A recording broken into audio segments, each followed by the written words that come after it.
আসসালামু আলাইকুম। আশা করি সবাই খুব ভালো আছেন। আজকের ভিডিওতে দেখাবো ideogram.ai দিয়ে আপনি কিভাবে চমৎকার টি-শার্ট ডিজাইন করতে পারেন এবং কয়েকজন ভাইয়া বলেছে আমার টি-শার্ট ডিজাইনে কিন্তু কপিরাইট আসবে, কিন্তু কপিরাইট আসবে না। তার কারণটা হচ্ছে আমার এই টি-শার্ট ডিজাইনগুলো হবে প্রিন্ট অন ডিমান্ড ওয়েবসাইটের জন্য এবং আমি এই টি-শার্ট ডিজাইনগুলো মূলত করি যারা গিয়ার লঞ্চ অথবা টি স্প্রিং এর মাধ্যমে নিজেদের ওয়েবসাইট তৈরি করে প্রিন্ট অন ডিমান্ড বিজনেস শুরু করতে চাচ্ছেন। ওকে, তাদের ক্ষেত্রে কিন্তু কোনো প্রকার কপিরাইট আসবে না এইসব ডিজাইনে। কিন্তু আপনি যদি এই ডিজাইনগুলোকে নিয়ে অ্যাডোবি স্টক অথবা শাটার স্টক অথবা আই স্টক, মোট কথা কোনো মাইক্রো স্টক মার্কেট প্লেসে সেল করতে চান অ্যাজ এ ভেক্টর ফাইল হিসেবে, তখন কিন্তু অবশ্যই কপিরাইট আসবে। সো এরকম কাজ কেউ কখনো করবেন না, এবং যদি করেনও তাহলে ডিজাইনটাকে আপনি 60% মতন এডিট করে নেওয়ার চেষ্টা করবেন, অথবা মিনিমাম 50% মতন এডিট করে নেওয়ার চেষ্টা করবেন, যেন ওরা ধরতে না পারে ডিজাইনটা এআই দিয়ে তৈরি।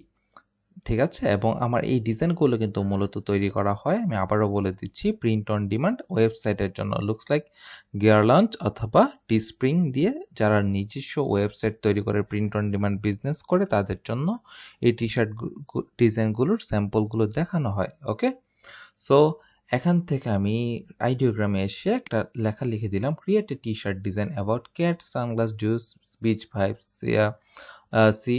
এরপর হচ্ছে ন্যাচারাল ভাইবস, টেক্সট থাকবে ক্যাচিং, মানে ক্যাট মানে ক্যাচিং ওয়েভস, লেখাটা ছিল ক্যাচিং ওয়েভস, বাট এটার মধ্যে একটু স্টাইলভাবে দিয়ে দিয়েছি কি ক্যাচিং ওয়েভস। ওকে, ব্যাপারটা হচ্ছে এরকমই, কি মানে এটা ক্যাচিং ওয়েভস হতো, বাট এটার মধ্যে দিয়ে দিয়েছি কি ক্যাচিং ওয়েভস। ওকে, এই লেখাটা আমি কোথা থেকে পেয়েছি? চ্যাট জিপিটি থেকে পেয়েছি। এবং কি লিখে সার্চ করেছি? Right cat sea beach vacation টি শার্ট ডিজাইন টেক্সট। সো এখানে কিন্তু দেখেন এই লেখাটা আমি এখান থেকে নিয়ে নিয়েছি, পুরো লাইনটা আমি এখান থেকে নিয়ে নেই, এবং এটাতে টেক্সট হিসেবে আসার জন্য আমি এখান থেকে কোটেশন মার্কটা দিয়ে দিয়েছি। অবশ্যই টেক্সট লিখে এখান থেকে কোটেশন মার্কটা অবশ্যই দিয়ে দিবেন, তাহলে একুরেট রেজাল্টটা পেতে পারেন আপনি। এবং এখান থেকে স্টাইল হিসেবে ইউজ করেছি poster, typography, illustration, anime, vibrant. Okay, এবং দেখেন এখান থেকে আমি এই ডিজাইনটা নিয়ে নিব। এই ডিজাইনটা একটা চমৎকার একটা ডিজাইন হয়েছে এখানে, এই ডিজাইনটা খুব ভালো লেগেছে আমার কাছে। সো এখান থেকে আমি জাস্ট এই ডিজাইনটাকে আমি এখান থেকে জাস্ট ডাউনলোডে ক্লিক করব। সো দেখতে পাচ্ছি ডিজাইনটা এখানে ডাউনলোড হয়ে গিয়েছে এটা। সো এটা ডাউনলোড হয়ে যাওয়ার পর এটাকে আমাদের আপ স্কেল করে নিতে হবে, এটাকে print on demand market place অনুসারে ফাইলটা আমাদের রেডি করতে হবে। সো আমাদের এটাকে আপ স্কেল করে নিতে হবে। তার কারণটা হচ্ছে ডিজাইনের রেজলিউশনটা কিন্তু খুব কম, মাত্র দেখেন ফাইল সাইজ হচ্ছে 163 কেবি, রাইট? এবার এটাকে আমরা এখান থেকে আপ স্কেল করার জন্য চলে আসলাম tinywow.com-এ। ওকে, এবার এখান থেকে ইমেজ টুলসে আমি ক্লিক করব। ইমেজ টুলসে ক্লিক করার পর আপ স্কেল ইমেজে চলে আসব। আপ স্কেল ইমেজে চলে আসার পর আপলোড ফ্রম মোবাইল অর পিসি, এখান থেকে আমি ছবিটাকে ওপেন করে দিব। ওপেন করে দেওয়ার পর এখান থেকে আমি জাস্ট কি করব, ইনক্রিজ 4x করে দিব, আপ স্কেল করে দিব। এই তো আমাদের ছবিটা কি হয়ে যাবে, এখান থেকে আপ স্কেল হওয়া শুরু হয়ে যাবে। ওকে, আমাদের জাস্ট কিছুক্ষণ ওয়েট করতে হবে আপ স্কেল পরিপূর্ণভাবে হওয়ার জন্য, সর্বোচ্চ 30 সেকেন্ডের মতন ওয়েট করতে হবে। সো এখান থেকে জাস্ট ডাউনলোডে ক্লিক করে সেভ টু ডিভাইস করে দিলাম, এবং দেখেন ডিজাইনটা কিন্তু মোটামুটি 1.7 MBর মতন হয়ে গিয়েছে।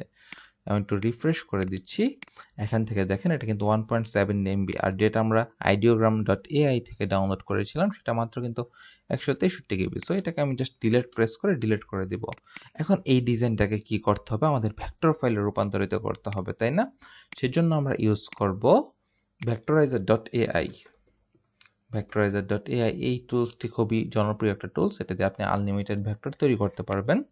সো এখান থেকে জাস্ট ক্লিক করে এটাতে সিলেক্ট করে দিব, জাস্ট ওপেন, জাস্ট ওকে দিয়ে দিব। এখানেও আপনার সর্বোচ্চ 30 সেকেন্ডের মতন সময় লাগবে ডিজাইনটা ভেক্টরে রূপান্তরিত হতে, জাস্ট একটু ওয়েট করতে হবে, এর বেশি কোনো কিছুই না। সো এখান থেকে দেখতে পাচ্ছি এটা হঠাৎ করে হয়ে গিয়েছে। এবার এখান থেকে জাস্ট আমি ডাউনলোডে ক্লিক করে এখান থেকে ফাইল ফরম্যাট ইপিএস থাকবে, লাইন ফিট টলারেন্স সুপারফাইন থাকবে, বাকি সবগুলো ডিফল্ট থাকবে। আমি জাস্ট ডাউনলোডে ক্লিক করে এই ফাইলটা ডাউনলোড করে দেব।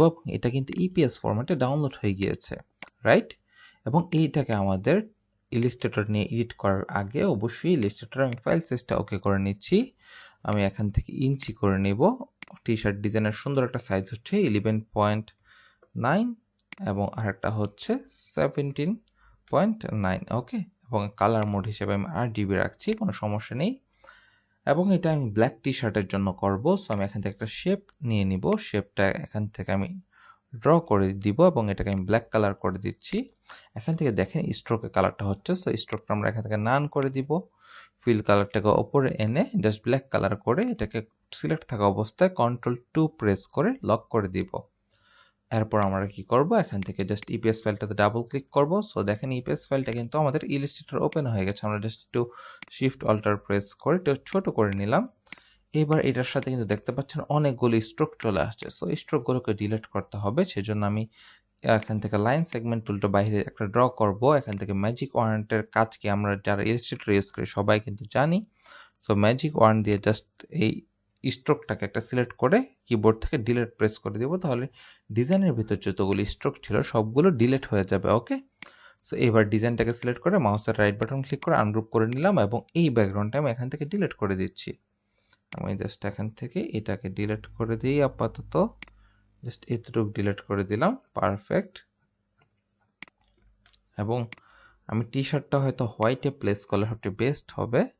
আমি জাস্ট এখান থেকে কী করি, হোয়াইট টি শার্টের মধ্যে প্লেস করলে সবচেয়ে বেস্ট হবে। আমি দেখি ব্ল্যাকের মধ্যে মানায় কিনা, যদি না মানায় তাহলে আমি এটা হোয়াইটে প্লেস করবো। সো আমি এটা ব্ল্যাকের ডকুমেন্টে নিয়ে আসি, আনার পর এখান থেকে অ্যালাইনমেন্ট থেকে এটাকে কিবোর্ড থেকে মিডল অ্যালাইনমেন্ট করে দেই।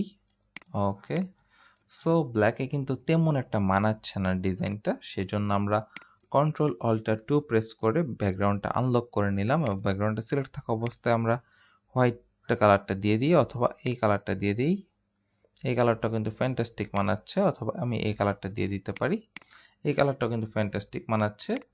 সো এভাবে আপনি চাইলে আপনার এই ভেক্টরটিকে আপনি প্রিন্ট অন ডিমান্ডের ফাইল অনুসারে তৈরি করে ফেলতে পারবেন। দেখেন কত চমৎকারভাবে তৈরি হয়ে গেছে। এবং আপনার যদি টাইপোগ্রাফিগুলো পছন্দ না হয়, আপনি চাইলে কিন্তু নিজের মতন করে কাস্টমাইজ করে নিতে পারবেন খুব সহজেই।